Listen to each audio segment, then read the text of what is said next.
Hello and welcome to GM Talks. We have a fascinating, interesting new series for you in 2022. We're gonna look at different players and dissect their style and give them a verdict on how they are playing and what they can do to improve and how much they can improve. Or maybe, like in my case, how much I can avoid going down the rating list. Anyway, today we're going to look at one of the, maybe the biggest YouTuber in chess.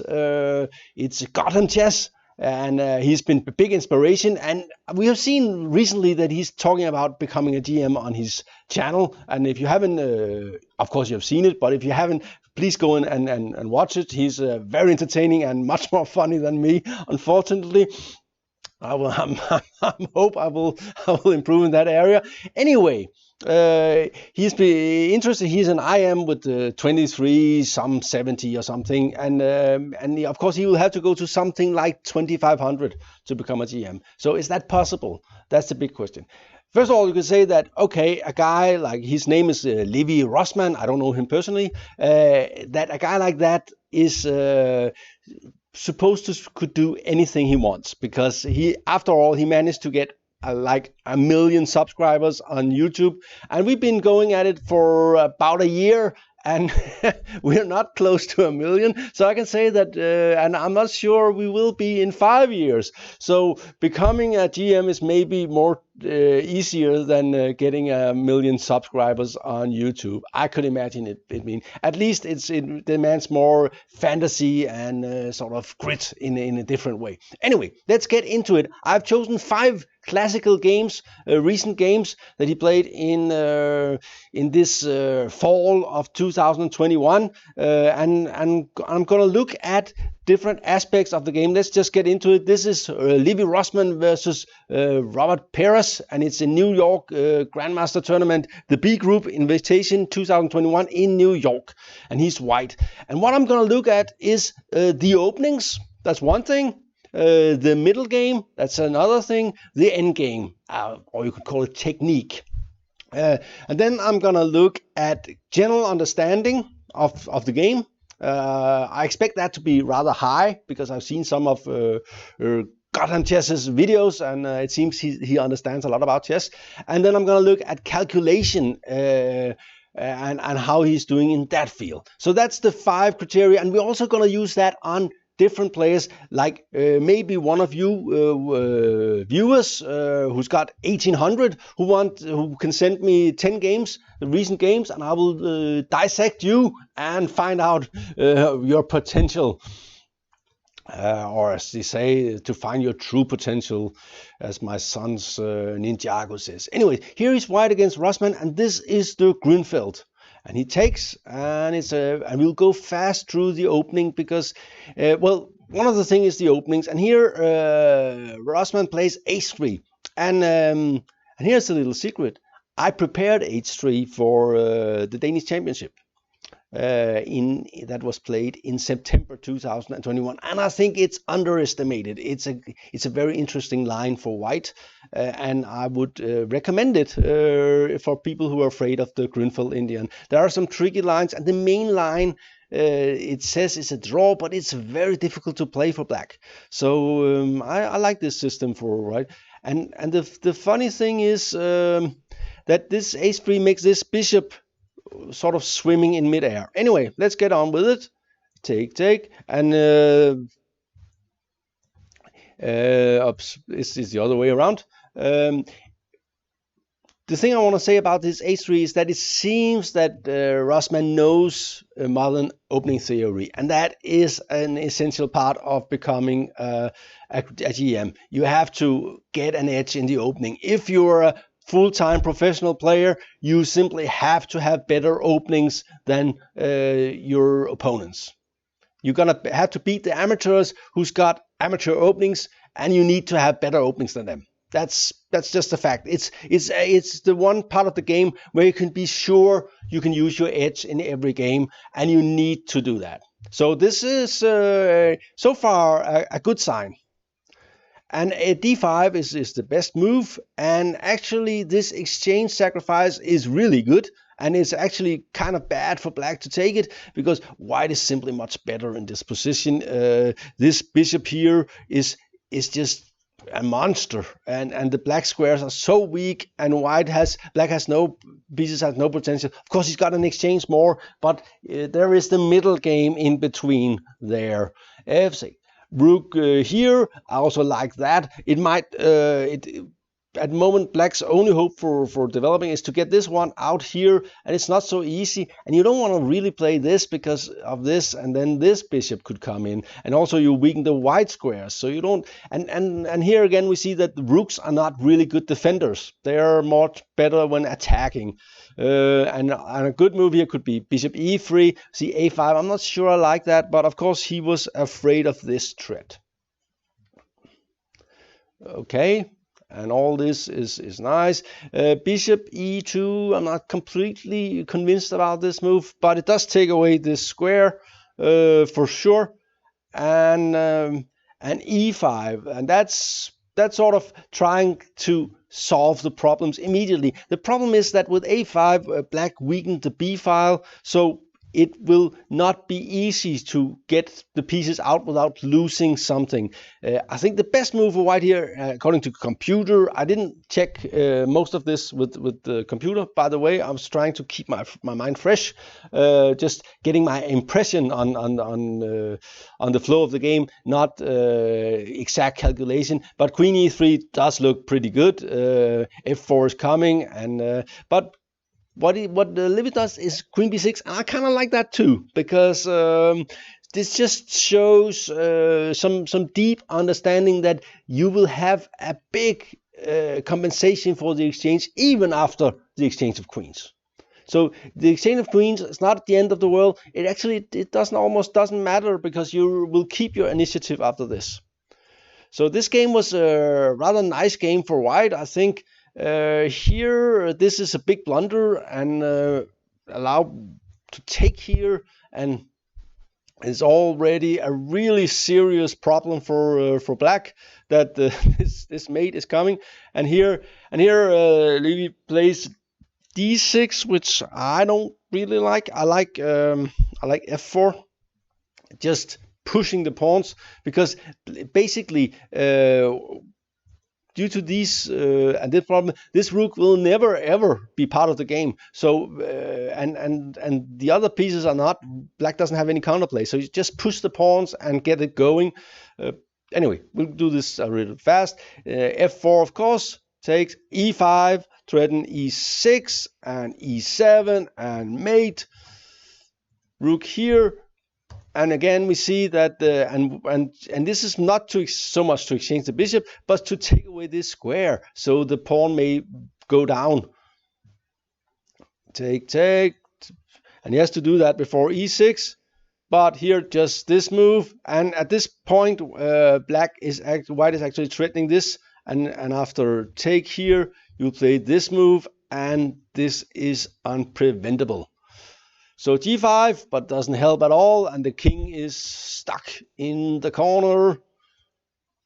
e6, and that's also nice. You're just gonna get swamped by the pawns.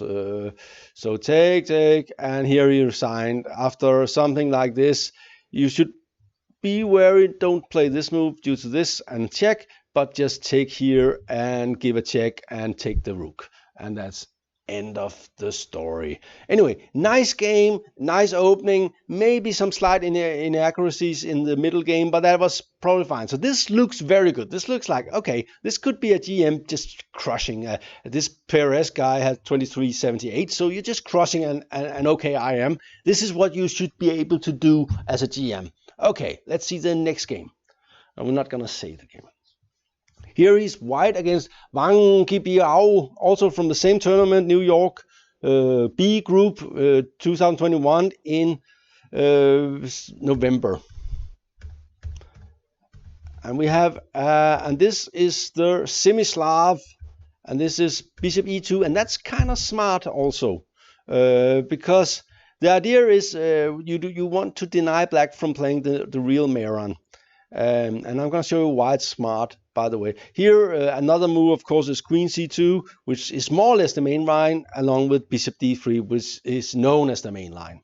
And I got many more echo codes. Bishop e2 is smart. The thing is, if black takes here and hope to transpose into Meron, white goes a4 and is already better. And then if he goes bishop d6 and trying to transpose into another, then you have knight d2, and the knight is coming here, and white is already clearly better. So it's kind of a subtle move, this bishop e2, and not so bad. Bishop d6 is the best move.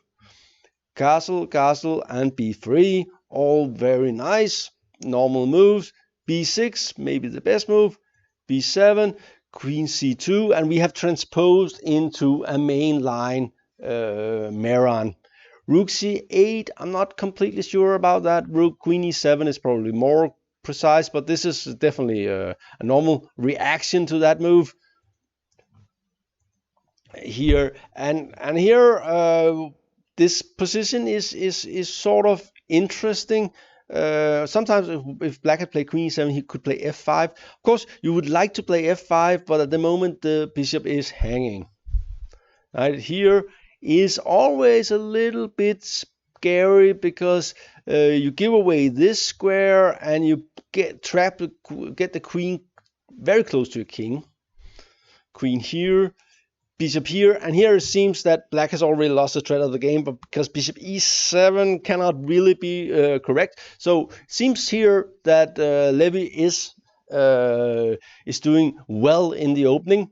Again, rook in here, of course a natural move, sort of front checking the queen. Queen goes there. Bishop d3, very interesting position already. Something might be threatening, like d5. So h6 makes a lot of sense, and we see that it's starting to heat up a little bit here. A natural move here could be rook e1, but of course you're afraid that this move might come, and it's with this threat. So knight e5 is also rather sensible. And here maybe white will have to try to see if he can do something, but rook e1 makes a lot of sense. c5 is also a natural move. And here white plays a crazy sacrifice, to tell you the truth. You have to find something else. One move that you would like to play is something like rook e3, but takes and bishop takes and so on. So it's not so simple how to proceed with the attack. Another interesting thing is to go something like d5. You could also go maybe knight g4. Is also interesting. Queen a3 is interesting.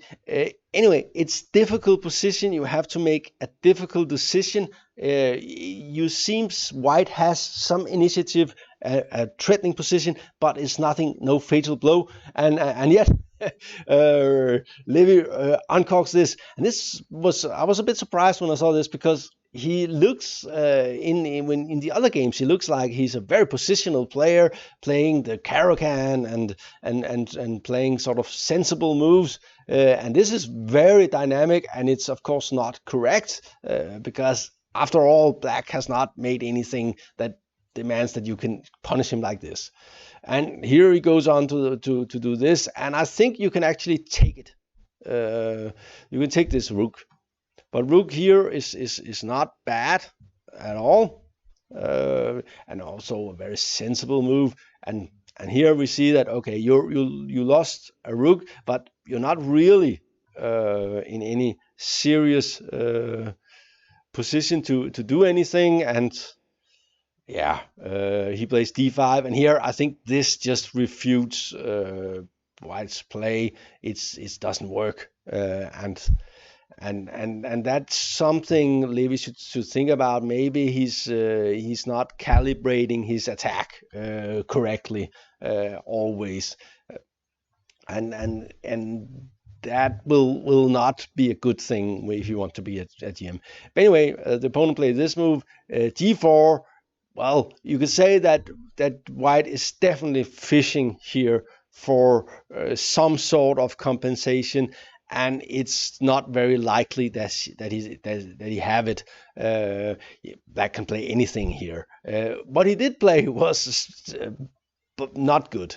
Anyway, he played bishop e5, and after rook e1, he suddenly has some problems due to the fact that there are checks everywhere, and this pin is a serious problem. I think he had calculated that this would be nice, but then comes and just go here, and after this one, it's all over, and White's attack just crashes through. And simply here, this is not going anywhere. And after this move, Black resigned. This is coming with a total win. So that was, and by the way, it may look like you can do this, but then you're made in one move. So that was interesting and a bit surprising. I didn't think Levy would be playing like this. So I'll say the opening was good again. So the openings looks rather good. They look like they have grandmaster potential for sure. The middle game was maybe he was a bit too over aggressive. So okay, let's see the next game. Here is Black. So let's switch the board just to make sure. And he's playing against Christopher Woojin Yo. 24.99, and he's vastly underrated. He's a much better player than that. He is definitely on a grandmaster level and one of the big talents in American chess right now. So this is interesting to see, and we see that Levy plays this move, which is very theoretical at the moment. You could lead to the Vienna game, or you could play this b5. Oops, that's not good. This move after e4 is also very interesting. Anyway, this suggests that Levy is very well prepared, to be honest. So I think the openings are not a problem. Okay, so let's see the middle game. And this is all well known. a6 is also known as the best move. Simply guarding this pawn, getting ready to play c5. a4. And that is, and Christopher Yo is not a theoretical player. And Black keeps playing natural e4, b4. It makes a lot of sense in this situation. You're just simply hoping this knight will go, and then you'll play c5 and opening here, and Black will White will probably have to give away this square, and Black will have easy counterplay on the queen side and in the center, and it's a nice game for Black. So Christopher plays this move. And of course, if this move, he can go to e4 instead, or take it. So that's not nearly as good as pushing the knight to some weird square. So instead, Levy takes it, and this is an interesting position. White has given up. No, he's not given up. Oh, he's given up a pawn for some compensation, but Black's structure looks like a mess, and White is ahead in development, so there are some different compensation. By the way, there is a check here that could be annoying. So Queen b3. I don't know if you can give that check right away, by the way. That could probably have been better, just giving the check and then taking. You always have this move. Anyway, okay. Knight d7. That's interesting. So the idea, of course, to give a check and play something like rook b8 and get this this pawn here, and it comes like this. So it's a very dynamic solution, and I kind of like that. So that's opportunism, and as a part of your style, that's a good thing if you want to become a GM. You can play a solid normal chess and become a GM, but you have to be very good. It's easier if you get some wins just for putting pressure on your opponent. That's how you win your main games in a lot of cases. So it demands a lot of good technique to just play solid moves and become a grandmaster. So being able to confuse your opponent and put pressure on him and using dynamic is good. Okay, check, and let's get on with it. And we have, unfortunately, you have to exchange that. That was not part of the plan. And this ending is interesting. And I think at that black is okay here, but the problem is, of course, this pawn. But there's also opposite colored bishops at stake. And in general, well, I don't know. I think I would prefer to be white, and white is better. But it's okay. The thing is, can Levy defend this, and how does he defend? And here he takes with this one, and that's interesting. So what is going on here? Why can't he take with that one? Is that because of knight e5? Knight e5 takes away this piece. So this is why g4 was good. That's also why maybe you should foresee that g4 is coming. So here, maybe bishop b6 is not the best move. The problem is maybe you're afraid of this move. I don't know. Could be. But bishop b6 looks a little bit dodgy. Maybe you're afraid of even this move. And don't think that this Christopher will not do this, because he will do anything. He's a very, very aggressive player. By the way, that's a wrong way of thinking it. You have to calculate it. Okay, so he takes with the rook, giving up a pawn for the exchange, but at the same time keeping opposite color bishop and improving the structure. I kind of like that. The thing is, you would like to have one more rook. But okay, let's just see the game. And of course this pawn is hanging, but he's not taking it, showing some restraint. I kind of like that too. Attacking the rook again. The rook is trapped. So that's part of the trick here. And you can get it out with a5, but then you don't have a material advantage anymore, and black is not going to lose. He's just going to get the d pawn away, and it will not. So here, Christopher, who definitely wants to win, plays this move, and we have an ending which is definitely in white's favor. He's got a bishop against a knight.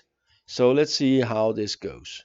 In general, you would like to take the knight and play with your outside pass pawn. Problem is the king has no entry points. So, oops, sorry. So after taking on d5, the only entry point is here. So and you're gonna get that with the king on a5. So you can't take. So that was a bit annoying. So you get the pawn back, and he's taking his time. Getting ready to go to c4, attacking the pawn, and again attacking the pawn, and okay, playing aggressively. And we have a c pawn, and here, of course, this is a draw, and of course, no problem at all. That's rather cool, just going with the king, and then it's away, and you can attack, and this is a draw. So. Good defense, good opening again, and nice technique in the ending. That was pretty good. That was also, and drawing this Yo guy is pretty good. So that's also a good example of, okay, we are so far optimistic. Then there's a game against Chen in Spice Open, Cup Open in Clayton, and it's played in October 2021, and Levy is white. So we switch again.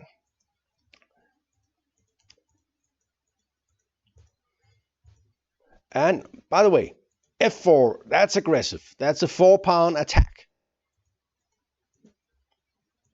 And that's interesting. Taking on e6. By the way, I saw another game Levy played where he played bishop e2 and didn't do so well. This is interesting. This is weird stuff. It's very difficult to play for both sides, and it's sort of, if you study this with either color, you can do very well, because there are some positions that are just horrible for both sides, and it's hard to know which. so it's a rather interesting position. And e5 is strategically very dangerous. There's this square and there's this bad bishop. And anyway, White's idea was to play f5 and take over the white squares. White's problem is that his structure is not good, and he has a big hole on the black. Basically, his black squares are bad, and this bishop is sometimes good, but sometimes it's also just a big bad pawn. Anyway, knight d4, bishop g5, pressurizing this one, not giving worrying too much about material. h6, taking it, I like it, and just putting up the knight here, and I like the way White is playing here. Just don't care about, he will just leave black with this one, and then he will attack him to death. It's kind of rather cool, and White is, of course, doesn't like to have this knight going here, and White can push on more attack, and this move I also like. Great move, and we see that. So black is stuck here, and White has played the beginning of the game splendidly. It also looks a little bit like he really understands what's going on. Again, good openings, and having some special lines that people don't understand, and that contains a lot of strategical venom is a very good idea if you want to become a GM. The thing is, today the news travels fast, so you will not sit on your information for very long. That's a problem. b5, desperate for counterplay, and attacking the rook here, and maybe even getting ready for an attack here. It's not so easy to defend this rook. King g7 is so you have to do this, and here comes another excellent move. Knight d2. I really like this setup, just ready for knight e4, and what is black going to do?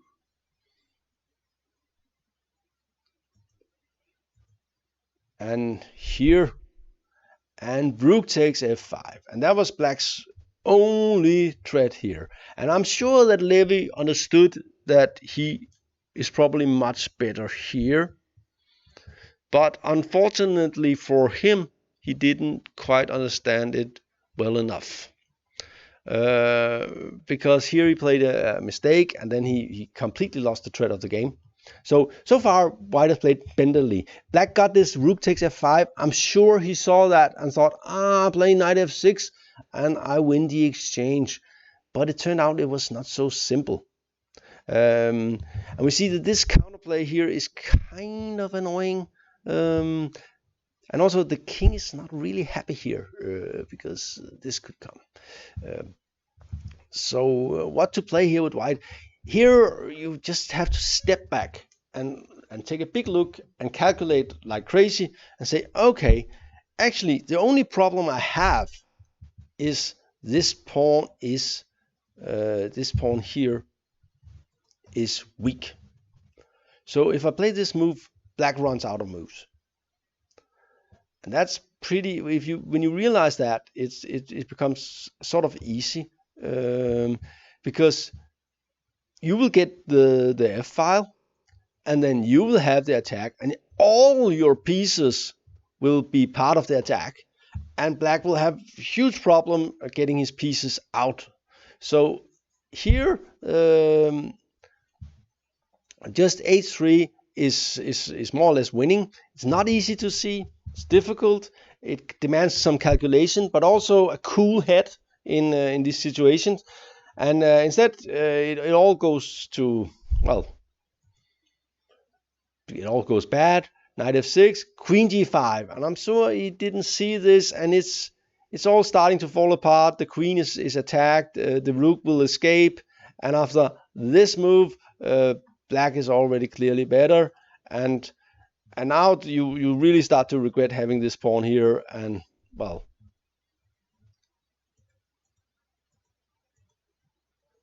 and it just takes this one. And this is already a disaster. So that was interesting, right? That was something that will have to be fixed, because he was outplaying black completely, playing brilliant strategic and dynamic and tactical moves, and then he completely lost the thread of the game when it was difficult, where you have to calculate very far. Okay, yeah, we can see the rest. It's not that important, and white resigned. There's a knight d3 in the next line. Okay. So the next one is from the Labor Day Grandmaster B tournament in Charlotte in September, and he's black against Kassa Korley, which I know a bit about, because I played him several times, and he actually plays for Denmark. So he is a half Danish, and he's okay. We will switch it again, because this time Levy is black. And he plays the modern opening, which is maybe a sign that he is hoping to beat Kassa, because he thinks he's better. And this is by the way, probably a smart way to play against this knight e3 bishop c4 system. White's idea is to keep this bishop, the knight here, and play queen e2 when black attacks here. So not having this annoying bishop attacking the knight on c3 in many lines, which is sort of, the knight is in the way there. So I like the setup for white, but the knight c6 is probably the best move, and the more normal move is c3 d5. You can play that, attacking the knight, but then bishop looks rather silly on c4. But anyway, but what's interesting here, and bishop f1 makes a lot of sense, and we have some sort of a King's Indian. And what can we say about this? That it looks fine for white, who's gotten his rook here, his bishop here, and is well developed. But black, of course, has a nice King's Indian position too. And bishop d5, h6, as the bishop immediately. I think maybe bishop d5 is possible. I'm not sure I even like bishop d5. Maybe you could do something like g3, and because you really want to make sure that you have a good answer to f5, and sometimes it's something like this, and sometimes it's putting the knight here if there's a knight here, and we've seen this in a game I won against Boris Shatalbasev. Okay. Bishop d5, h6, and this is sort of a Kramnik way to play, but it doesn't look right. Getting black accelerating his kingside play, and you could say that now black's structure is compromised, but you could also say that white is under pressure. Black has got more pawns in the center. He's got possibilities to push. He has an open g-file, and I would rather be black here already. Unpleasant position for white. d3, okay, getting some squares here, and it's interesting to see how he approaches this. And this move is interesting move. So black realizes that this knight is really good, and that this it could be a serious threat in the future, be very annoying, and so I kind of like this move, even though it looks a bit clumsy. It's not normal move, and he plays queen d2 and e4, and there's another idea with the move knight d7 that comes out now, because after knight d4, yes, and he plays king c7, while black still has everything under control. After he has got this move, so he's getting the knight to these two squares. This is a problem, this is a problem, this is a problem, and Black is already clearly better here, and I'm again impressed with the openings. I don't think the opening was really good, but the early middle game was played really well. So it seems that Levy has gotten this phase down pretty good. In general, I would not say that that's where he needs to work. So let's see. A4 is well, it's possible, but it's to prevent the slow build up of A3 and then B4. So so as to be sure that this one is open when the B pawn moves. So maybe it's a good move. Bishop E2, Queen F6, and B6 just bolstering the knight. Rook C3. And here comes a very strong move and a very cool move by Levy. Knight D3, jumping in.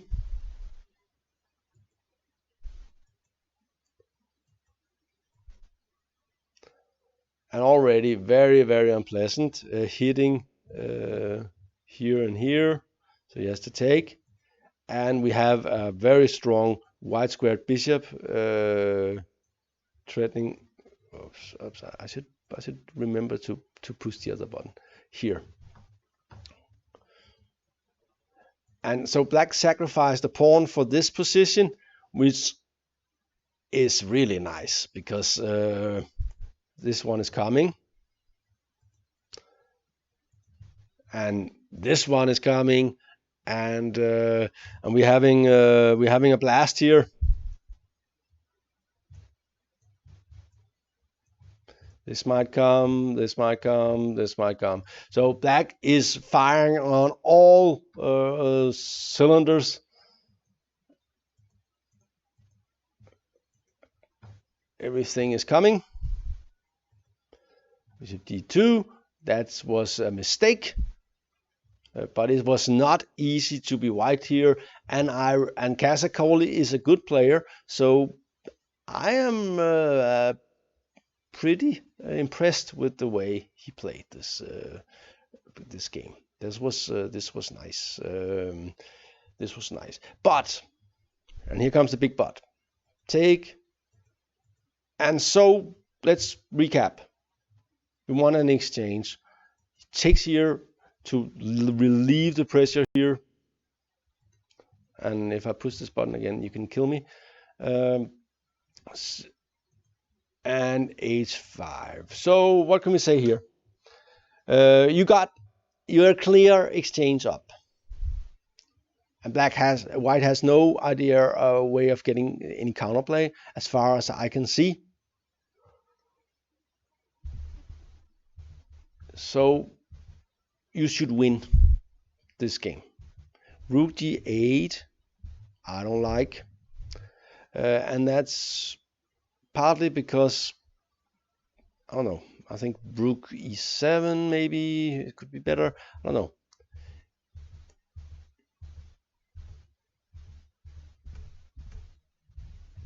But okay, if we accept that this is the way the game is going, black is still much better, has a lot of attacking potential, keep on the pressure, and I especially like the next move here. Realizing that it's not okay, you cannot win it technically.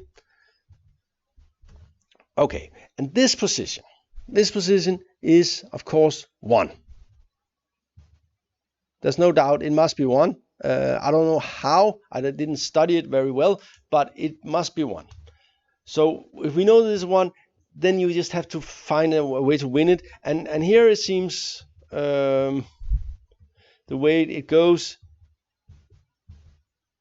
is, and this ending is already dangerous because the pass pawns are pretty scary.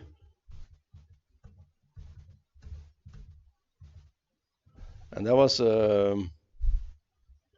necessary to get the pawn. And I like that he managed to draw this. It is of course a draw, but it was not an easy draw. But anyway, it's kind of unsettling that this great position here after let's go back, b5 turns into a bad rook ending. That's not good. So that's kind of some technical aspect of the game that Levy needs to work on. And it also seems that sometimes the calculation is not concrete enough, because my feeling is that Levy has a great understanding of the game, good openings, good, decent technique. It could probably improve. It can for most IMs, but he's sometimes calibrating the middle game a little bit too tough, and he's not calculating deep enough. This is probably my main objection to becoming a GM, and I think he will have to fix that in order to become a GM. And how do you fix that? Well, the most important thing is to start doing really hard exercises. That is where you have to calculate very far. And also, I know that from making videos and making or writing, I've been writing articles for a newspaper for a long time, and you get to you study the game in order to present it for your readers or your listeners or your viewers, and not to understand it or calculate really deeply. So it's very hard to get into this tough challenge. But overall, I think Levy is 27 or something like that, and I became a GM around 27. So I think it's not impossible to become a GM, but it will demand some serious effort on the calculating side of the game. That will be where the main work should take place, doing hard studies to improve. That would be my suggestion for the way forward. So it's not impossible, and I believe that if you work hard, you can go pretty far, even at an age where, because you can develop until I may reach my peak when I was 40. So it's definitely not impossible to improve a lot, but you have to do something different. And one of the things that I think Levy should do is to get some book with hard studies, the Dvoretsky style, Jakob Aagaard style, and start doing them every day to improve his tactics and calculation, which is probably where he will find most benefit and can improve most. Anyway, I hope you like this series. This was a very long video. Thank you for watching.